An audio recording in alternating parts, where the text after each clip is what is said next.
নমস্কার বন্ধুরা, আমার রান্নাঘরে আপনাদের সবাইকে স্বাগত। আজ আমার রান্নাঘরে বানানো হচ্ছে ব্রোকলির পরোটা।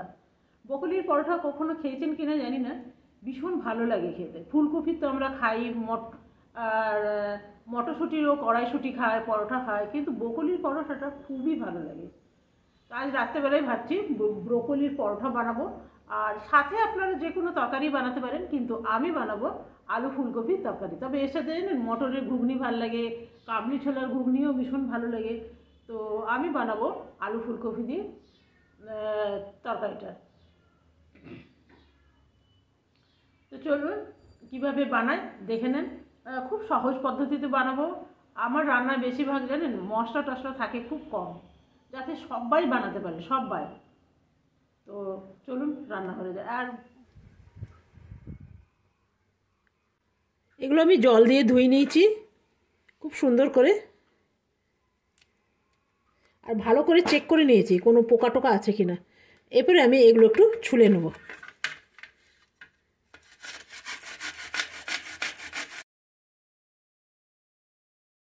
এগুলো একটু গ্রেটারে করে ছুলে নিলাম। তো দেখুন এইরকমভাবে ছোলা হয়ে গেল। এই ডাঁটাগুলো কিন্তু ফেলে দেবেন না, এগুলো খুব সুন্দর চচ্চড়ি হয়। কালকে যদি শেয়ার করতে পারি তাহলে আপনাদের সাথে শেয়ার করব অবশ্যই, খেতে দারুণ হয়। তো আমি এখানে দুটোই নিয়েছি, দুটোই আমার বাড়িতে ছিল, তো সেই জন্য দুটোরই করব। মনে হচ্ছে আরও একটা দুটো হলে ভালোই হতো। তো এটাও রেখে দিলাম। আর দেখুন এগুলো আমার গ্রেট করা হয়ে গেল। এরপরে এগুলো ভাজার পালা। তো চলুন এগুলো ভেজে নিই। বসিয়ে দিলাম একটা প্যানের মধ্যে খুব সামান্য দেব আমি তেল, বেশি তেল দেব না। বেশি তেল দিলে যখন আপনি পুর ভেতরে দেবেন তাহলে একটু গড়তে অসুবিধা হবে। দিয়ে দিলাম সামান্য সাজিরে। এরপরে এর মধ্যে দিয়ে দিলাম, আপনারা যদি চান এর মধ্যে পেঁয়াজ, কাঁচা লঙ্কা এগুলো দিতে পারেন, রসুনও দিলেও ভালো হয়। দিয়ে দিলাম একটু হলুদ, দিয়ে দিলাম একটু নুন, আর দিয়ে দেবো অল্প সামান্য লঙ্কা গুঁড়ো। কাঁচা লঙ্কাটা দিলাম না, যদি খাবার সময় মুখে পড়ে তাহলে খুব বিরক্ত লাগবে। এরপরে এটাকে খুব ভালো করে ভেজে নেব। ভালো করে ভাজা হয়ে গেল।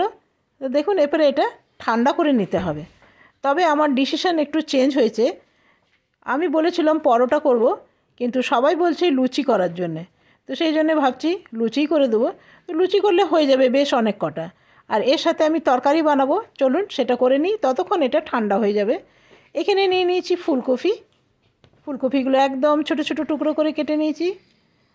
আর সাথে নিয়ে নিয়েছি আলু, নিয়ে নিয়েছি টমেটো, আর নিয়ে নিয়েছি একটুখানি কড়াইশুঁটি। ব্যাস, এখানে বসিয়ে দিলাম একটা প্যানের মধ্যে তেল খুব সামান্য।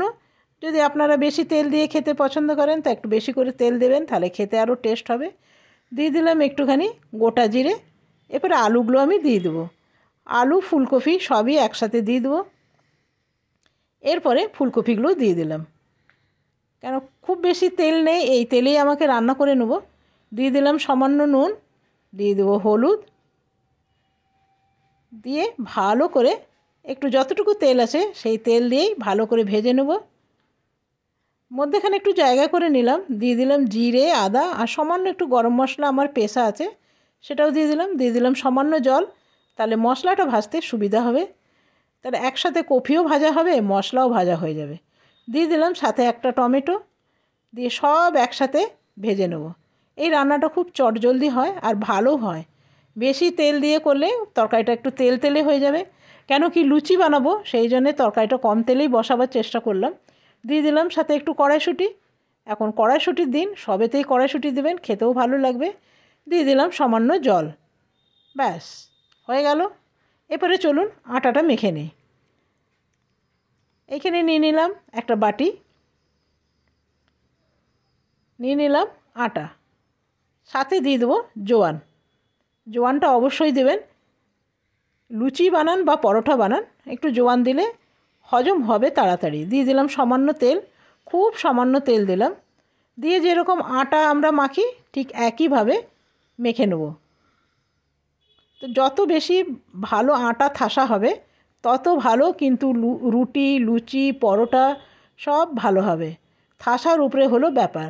তো আমার বেশ অনেকক্ষণ ধরে আমার মাখছি। তারপরে লেচি কেটে নেব। ততক্ষণ একবার তরকারিটা দেখে নিই, চলুন। দেখুন তরকারিটা মনে হচ্ছে আলুগুলো সেদ্ধ হয়ে গেছে। হ্যাঁ, আলুগুলো একদম সেদ্ধ হয়ে গেছে। এরপরে দিয়ে দেবো একটু কাসুরি মেথি। সবসময় আমরা ধনেপাতা খাই, কিন্তু কাসুরি মেথি দিয়ে দেখবেন দারুণ হয়। আর দেখুন তরকারিটা দেখতে কিন্তু মন্দ হয়নি। তরকারিটা হয়ে গেছে বলে ওই দিকে করে দিলাম, দিয়ে দিলাম তেল, দিয়ে এরপরে লুচিগুলো ভাজার পালা। এরপরে এরকম ছোট ছোট লেচি করে নেব। সামান্য হাতে আটা নিয়ে নেবেন, তাহলে বাটিটা বানাতে সুবিধা হবে। আর খুব বেশি এখানে পুর দেবেন না, তাহলে ফেটে বেরিয়ে আসবে। এটা অবশ্যই ঠান্ডা করে নেবেন। গরম গরম অবস্থায় যদি ভরা হয় তাহলে একটাও বেলা যাবে না, সব সাইড দিয়ে বেরিয়ে যাবে। দিয়ে দিলাম সামান্য একটু আটা, যতটুকু আটা ছিল সামান্য আটা দিয়ে আমি বেলে নেব।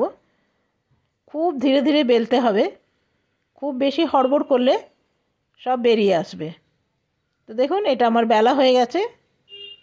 আর এটা খেতে দারুণ হয়, আপনারা কখনো খেয়ে দেখবেন। তো আমি আরেকটা সেমভাবেই বানিয়ে নেব।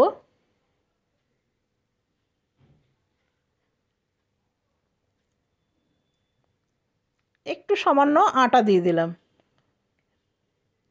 সামান্য নামমাত্র আটা, মানে 1 চিমটের মতন আটা দিয়েই বেলবো।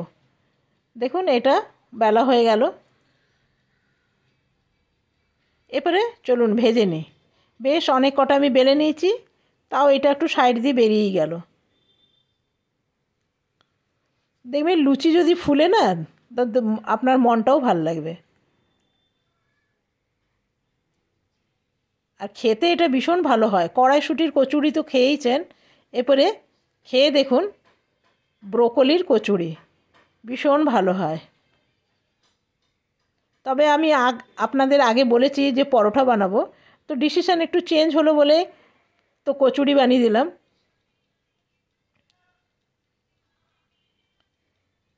দেখুন এটা কি সুন্দর ফুলে উঠেছে, আর এটাই সাইড দিয়ে বেরিয়ে গেছিলো, তাও কিন্তু ফুলে উঠেছে। তো আপনারা যদি ভালো লাগে এরকম করে বানিয়ে দেখবেন, অসাধারণ হয় খেতে কিন্তু। এখানে নিয়ে নিলাম থালা, আর থালার মধ্যে সব কটা আমি দিয়ে দিলাম। একটা আপনাকে ভেঙে দেখায় কতটা সুন্দর হয়েছে। আর এই আলু ফুলকপি তরকারিটা অসাধারণ হয়েছে কিন্তু। সব একসাথে দিয়ে বানিয়ে দিয়েছি, তাও কিন্তু সুন্দরই হয়েছে। আজকে আমার তৈরি হয়ে গেল ব্রোকলির কচুরি বা লুচি, যাই আপনারা বলুন সেটাই। কিন্তু আজ ভেবেছিলাম পরোটা বানাবো, কিন্তু আমার ছেলেরা বলল লুচি বানাও, সেই জন্য বানিয়ে দিলাম। এটা খেতে কিন্তু অপূর্ব হয়, অপূর্ব। পরোটাও ভীষণ ভালো হয়। আপনাদের যদি ভালো লাগে এরকম করে বানিয়ে দেখবেন, বাড়ির লোক সবাই খুশি হয়ে যাবে। তো চলুন, একটা ঠান্ডা হয়ে গেছে, এরপরে আপনাকে দেখাই ভেতরটা কেমন হয়েছে। এই যে এটা দেখি, এটা একদম ঠান্ডা হয়ে গেছে। দেখুন কি অপূর্ব লাগছে, খেতেও কিন্তু ততটাই ভালো হয়েছে। তবে এর মধ্যে আমি কোনো রকম ধনেপাতা দিলাম না, আপনারা যদি মনে হয় তো দেবেন। ধনেপাতা দিলে ধনেপাতার একটা স্মেল চলে আসে না, ওই জন্য দিলাম না। পুরোটাই ব্রোকলির বানালাম। আজকের মতন এখানেই শেষ করলাম। ধন্যবাদ।